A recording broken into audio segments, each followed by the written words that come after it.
Happy new week, everyone. Welcome back to my channel and welcome back to a new episode of Verse Sharing Mondays.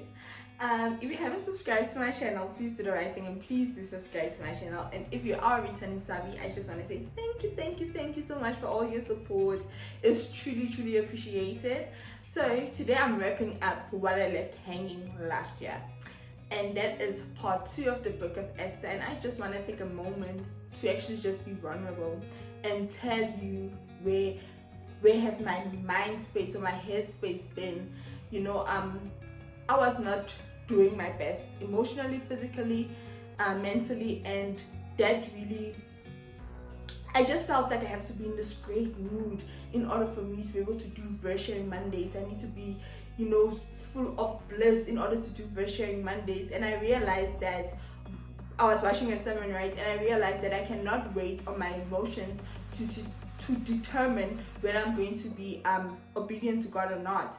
And for that, I've just been praying. I was like, God, just help me, help me understand that emotions come and go. Help me understand that I cannot base what I'm meant to be doing based on my emotions, because emotions are never ever the same.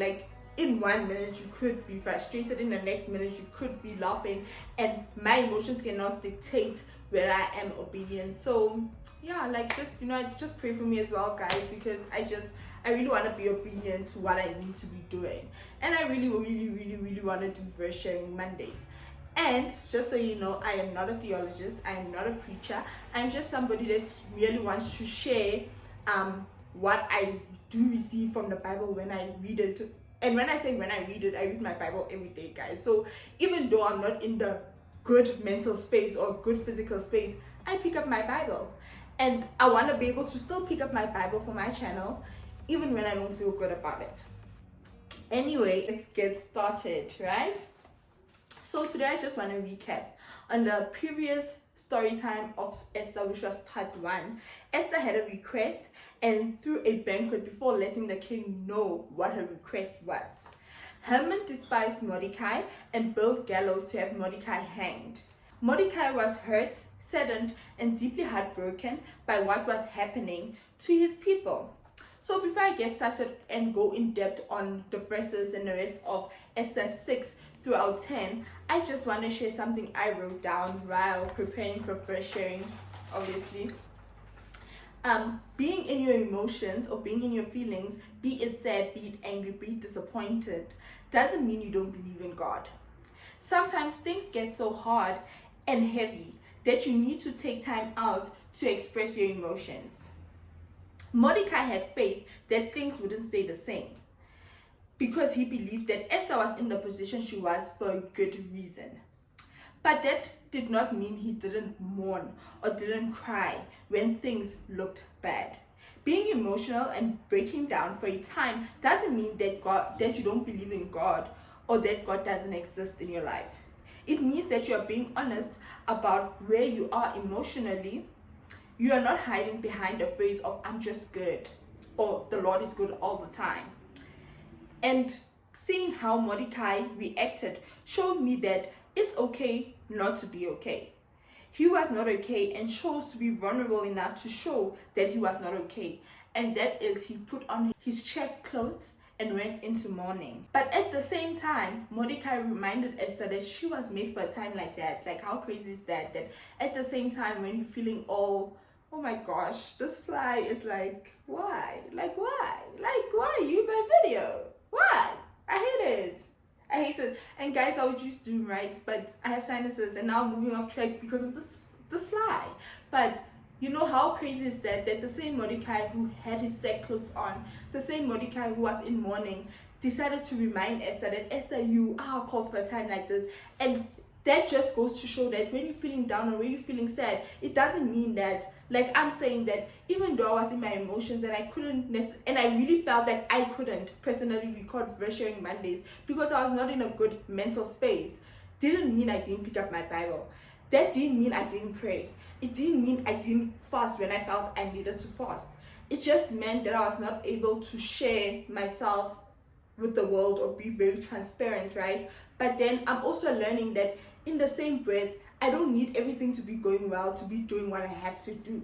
And Mordecai, the way he expresses his emotions, but still has this unfailing faith. At the same time, he's crying, he's mourning, but still believes that something can be done.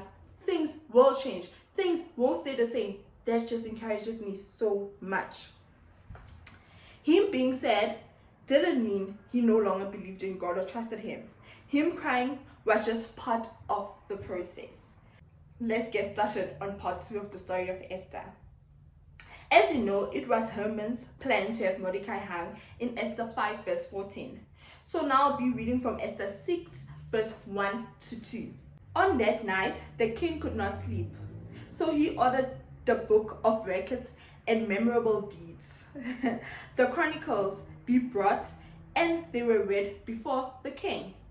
It was found written there how Mordecai had reported that the king's servants, 2 of the king's anchors who were doorkeepers, had planned to attack King Ahasuerus. Guys, if you go back to my video, I did say that the Lord prepares a table before your enemies. Like I can't sing, I'm sorry, but the Lord honestly does prepare a table before your enemies. Because imagine the king is just living his life there, you know, all of a sudden jiggy, the king is like, you know what, bring me that book of good deeds, man. I wanna see this book for myself, you know. And the Lord's ways, this truly shows us that the Lord's ways are truly not our ways. Because who could have thought or imagined, you know, who could have thought Mordecai had done this good deed like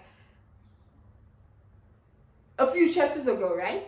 And only now is this good deed coming to light to the king. The king asked, what honor did Mordecai get for this deed? And his servant said nothing. And the king requested that Haman be called to him so they can discuss what good deed should be given to a man who deserves honor, right? So the king asked Haman what should be done for a man that the king wishes to honor, and Haman told the king. And so all the things were done to Mordecai. Guys, please go ahead and read Esther 6 verse 7. In fact, read the whole book of Esther. Like, it's so worth reading, right? Because this is just a summary. I'm just breaking it down. I'm just summarizing everything from the story. Haman was embarrassed after giving Mordecai this honor and went home and told his wife and friends what had happened. Haman had to return back to the second banquet that Esther had thrown, and during that banquet, the king asked Esther, what is your request, Esther? Let me know now. What is it that you need of me? What is it that you request of me? Esther 7 verses 3 to 4. Then Queen Esther replied, if I have found favor in your sight, O king, and if it pleases the king, let my people be spared as my petition, and my people be spared as my request. For we have been sold, I and my people, to be destroyed, killed, and wiped out of existence. Now if we had only been sold as slaves, men and women, I would have remained silent, for our hardship would not be sufficient to burden the king by mentioning it. So now Esther lets the king know what's happening, like literally what's going down. I know I like mentioning this a lot, right? I know I like saying that you need to be aware of the plants. We need to be very aware of the seeds we plant in our lives. But this is so real, guys. Like, there's no deed that goes unnoticed. Every seed you plant, you will reap. Be it a good seed, be it a bad seed. So let's be mindful of our daily actions. Let's be mindful how we speak to people while going shopping. The cashiers that assist us, the packers that help us. Let's be mindful on how we treat the people around us. Let's be mindful on how we treat strangers. Let's be pure in heart. And when I say pure in heart, the same thing that God seeks after, our goodness, let's live it out daily. Let's not only live it out for the people we think deserve it, because that's just not how God is. Anyway, Haman was so confident that he was never going to fall, and that he could continue doing bad things and would get away with it, only for him to realize that the seed he had planted, he was going to reap. As for Mordecai had planted a good seed and did not reap the seed instantly, but later reaped the reward of the seed he had planted. So basically, Haman was about to reap what he sowed. And don't forget, Haman had built a whole gallows 7 feet long in order to have Mordecai hung. But little did he know. So I'm going to be reading from Esther 7 verses 9 to 10. Then Harbona, one of the anchors serving the king, said, "Now look, there are gallows 50 cubits, 7 feet, 75 feet high, standing at Haman's house, which Haman made for Mordecai, whose good warning saved the king." And the king said, "Hang him on it." So they hanged Haman on the gallows that he had prepared for Mordecai. Then the king's anger subsided. Esther 8 verses 1 to 3. On that day, King Ahasuerus gave the house of Haman, the enemy of the Jews, to Queen Esther, and Mordecai came before the king because Esther had disclosed what relation he was to her. The king took off his signet ring, which he had taken away from Haman, and gave it to Mordecai, and Esther put Mordecai in charge of the house of Haman. In the end, there was a new decree that the Jews were able to fight back against their enemies and take possessions of their enemies. The Jews were no longer hopeless, but had hope. A lot continues to happen, and I really encourage you to go and read the book of Esther from chapter 1 to chapter 10. And you don't need to read this book in one go. You can literally read this book in a month. Like, you can section it. You can be like, okay, I'm starting on chapter 1. Today I'm reading verse 1. Tomorrow I'm reading verse 2. The following day, like that. Nah? So I'm ending off this video with reading Esther 10 verses 1 to 3. King Ahasuerus imposed a tax on the land and on the coastlands of the sea, and all the accomplishments of his authority and strength, and the full account of the greatness of Mordecai to which the king had raised him. Are they not written in the book of the Chronicles of the king of Media and Persia? For Mordecai, the Jews were second only to King Ahasuerus, and great among the Jews, and in favor with his many fellow people. For he worked for the good of his people and spoke for the welfare and peace of his whole nation. In the end, the Jews came out victoriously. This story taught me that we cannot see all the plans that God has for us. But if we trust and believe God in every aspect of our life, be it good, be it bad, be it great, be it saddening, be it heartbreaking, it doesn't matter. We will come out on the other side victoriously. It might not be today, it might not be tomorrow, it might not be a month from now, but I can reassure you that no season lasts forever. For joy does come in the morning. And it might not be our tomorrow morning, but it will come in the morning, and he will turn our morning into dancing. Thank you so much for watching my video. I hope you enjoyed this video. Please leave a comment below and let me know what you thought of part 2 of the book of Esther. Let me know if you're going to go ahead and study the book of Esther, because it's worth, there's so many bones you can gather from that book. For the fact that Esther was not chacharach. She didn't tell people her business. She didn't tell anyone she was a Jew. Esther was humble. She was a humble girl.